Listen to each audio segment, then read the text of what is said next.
উপজেলা নির্বাচনের আরও খবর জানাতে নরসিংদী ও নাটোর থেকে এবার যোগ দেবেন সহকর্মীরা। শুরুতেই যাব নরসিংদীতে, সেখানে রয়েছেন সহকর্মী মোহাম্মদ আসাদুজ্জামান। আসাদ, নরসিংদীতে যারা প্রার্থী রয়েছেন তারা শেষ মুহূর্তের প্রচারণায় কি বলছেন? আচরণবিধি ভঙ্গের বেশ কিছু অভিযোগ পাওয়া গেছে, সেগুলোর ব্যাপারে তারা কি বলছেন? বিকাশে কম খরচে ক্যাশ আউটের লিমিট বেড়ে 50,000, প্রিয় এজেন্টও 2টা। আপনি জানেন যে আসলে প্রথম ধাপে নরসিংদী সদর এবং পলাশ উপজেলা, এই দুটি উপজেলায় কিন্তু এই ভোট গ্রহণ অনুষ্ঠিত হবে। সেই লক্ষ্যে কিন্তু এখানকার দুটি উপজেলায় তিনজন করে 6 জন চেয়ারম্যান প্রার্থী এবং অন্যান্য মহিলা ভাইস চেয়ারম্যান প্রার্থী এবং পুরুষ ভাইস চেয়ারম্যান প্রার্থী তারা প্রতিদ্বন্দ্বিতা যারা করছেন তারা প্রচারণা চালাচ্ছেন। তো এখানে আসলে এই নির্বাচনের পরিবেশটা যদি বলি যে নরসিংদী সদরে আসলে এই 2 জন প্রার্থীর মধ্যে প্রতিদ্বন্দ্বিতা হচ্ছে এবং তারা এখানে এই ব্যাপকভাবেই এই প্রচারণা চালাচ্ছেন। তবে এখানে যে পরিবেশটি লক্ষ্য করা গেছে আসলে ভোটারদের মধ্যে তেমন একটি আগ্রহের যেই অবস্থা সেটি আসলে নেই, যেহেতু নরসিংদী সদর উপজেলা বিশাল চরাঞ্চল সহ এখানে মাত্র 2 জন প্রার্থী তারা বিরামহীনভাবে তারা তাদের প্রচারণা চালাচ্ছেন। কিন্তু ভোটারদের মধ্যে যে একটা উৎসব মুখর যে পরিস্থিতি সেটা আসলে একটু তুলনামূলক কম। আর আমি যদি পলাশ উপজেলার কথা বলি, তো পলাশ উপজেলায় এখানে যেহেতু এমপির শ্যালক এখানে প্রার্থী হয়েছেন, আর তার সাথে প্রতিদ্বন্দ্বিতায় আছেন বর্তমান যে উপজেলা চেয়ারম্যান এবং যুবলীগ নেতা সৈয়দ জাবেদ হোসেন। আপনি জানেন যে এখানে গত রাতে কিন্তু আচরণবিধি লঙ্ঘন ছাড়াও বিভিন্ন হামলা টামলার অভিযোগ করেছেন। গত রাতে সৈয়দ জাবেদ কর্মী সমর্থকদের বিরুদ্ধে অভিযোগ করেছেন যে তার নির্বাচনী ক্যাম্পে হামলা চালিয়ে ভাঙচুর করা হয়েছে এবং তার কর্মীদেরকে মারধর করা হয়েছে। তাই মারধরে 10 থেকে 12 জন কর্মী আহত হয়েছে। তিনি এই বিষয়টি 10 থেকে 12 জন কর্মী আহত হয়েছেন। তিনি এই বিষয়টি সাথে সাথে পুলিশ বিভাগকে জানিয়েছেন। পুলিশ তাৎক্ষণিকভাবে ঘটনাস্থল পরিদর্শন করেছে এবং তিনি যেটি জানিয়েছেন যে তো আসলে এই নির্বাচনী যে পরিবেশটা সেটি আসলে সদরে যে অনেকটা নিরুত্তাপ, আর পলাশ উপজেলায় অনেকটা উত্তপ্ত পরিস্থিতি, যেহেতু ওইখানে আচরণবিধি লঙ্ঘন সহ নানা ধরনের ভয়ভীতি দেখানোর যে অভিযোগ সেটি করা হচ্ছে। আর এই অভিযোগটি কিন্তু আসলে এমপির যে শ্যালক তার যে কর্মী সমর্থক অর্থাৎ এমপির স্বজনদের যে অভিযোগটি বর্তমান যে উপজেলা চেয়ারম্যান প্রতিদ্বন্দ্বী সৈয়দ জাবেদ হোসেন করছেন। তিনি যেটি বলছেন, আমাদের সাথেই থাকবেন, আপনি আরো তথ্য সংগ্রহ করতে থাকুন। এবার নাটোরের পরিস্থিতি জানাতে যোগ দিচ্ছেন সহকর্মী বাপ্পি লাহিড়ী। বাপি, নাটোরের নির্বাচনী পরিবেশ কেমন দেখা যাচ্ছে? গুরুত্বপূর্ণ কেন্দ্রগুলোর ব্যাপারে আইন শৃঙ্খলা বাহিনী কি ব্যবস্থা নিচ্ছে?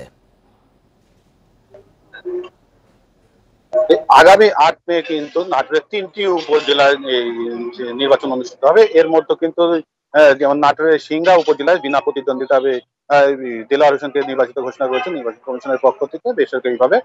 এর বাইরে 2টি উপজেলা নাটোর সদর এবং নলডাঙ্গা উপজেলার যে নির্বাচনে কিন্তু এখন পর্যন্ত শান্তিপূর্ণ পরিবেশে আমরা নির্বাচনের যে প্রচারণা তা আমরা দেখেছি। একটি বিচ্ছিন্ন ঘটনাও কিন্তু ঘটেছে। আসলে সেইগুলোকে আইন শৃঙ্খলা বাহিনীরা তেমন কোনো গুরুত্ব দিচ্ছে না, যে শুধুমাত্র যে প্রার্থীর সমর্থকদের মধ্যে হাতাহাতি একটি ঘটনা, এর বাইরে তেমন কিছু ঘটনা ঘটেনি।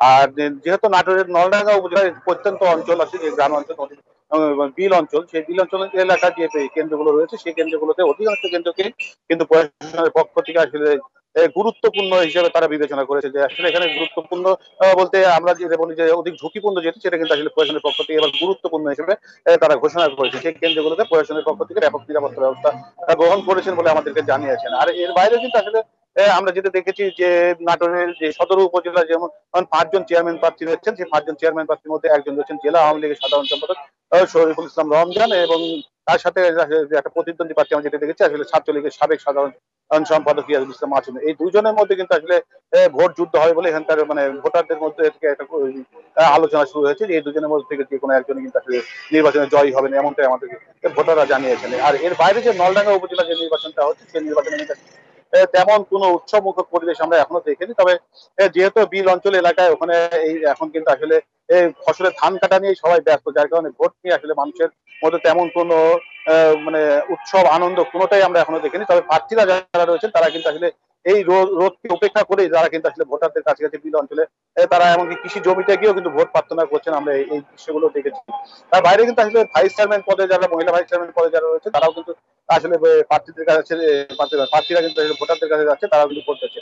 সব মিলিয়ে নাটোরের যে 3টি উপজেলার মধ্যে একটা উপজেলাকে অধিক গুরুত্বপূর্ণ হিসেবে ঘোষণা করা হয়েছিল, যে উপজেলাতে প্রতিমন্ত্রী পলকের শ্যালক হয়েছিলেন, যে তিনি নির্বাচন করার জন্য মনোনয়ন পত্র জমা দিয়েছিলেন। তার পরবর্তীতে কিন্তু আসলে সেখানে একজন প্রার্থী স্বতন্ত্র প্রার্থী ছিলেন দেলোয়ার হোসেন, তাকে সেই মনোনয়নপত্র জমা দেওয়ার পরে জমা দেওয়ার সময় কিন্তু তাকে অপহরণ করা হয় এবং মারপিট করার পর তিনি ফেলে রেখে যায় রাস্তাতে। সেখান থেকে সে আহত অবস্থা তাকে উদ্ধার করে রাজশাহী মেডিকেলে ভর্তি করা হয়। এই নিয়ে কিন্তু আসলে যে নাটোরের একটা ব্যাপক গুঞ্জন সৃষ্টি হয় এবং প্রতিমন্ত্রী পলক এবং জেলা আওয়ামী লীগ এবং উপজেলা আওয়ামী লীগের পক্ষ থেকে প্রতিমন্ত্রী পলকের শ্যালক যে লুৎফুল হাবিব রুবেল রয়েছে তাকে আসলে আপনি নিশ্চয়ই আপনি আরো তথ্য সংগ্রহ করতে থাকুন। উপজেলা নির্বাচনের প্রথম ধাপের খবর নরসিংদী ও নাটোর থেকে জানাচ্ছিলেন সহকর্মীরা।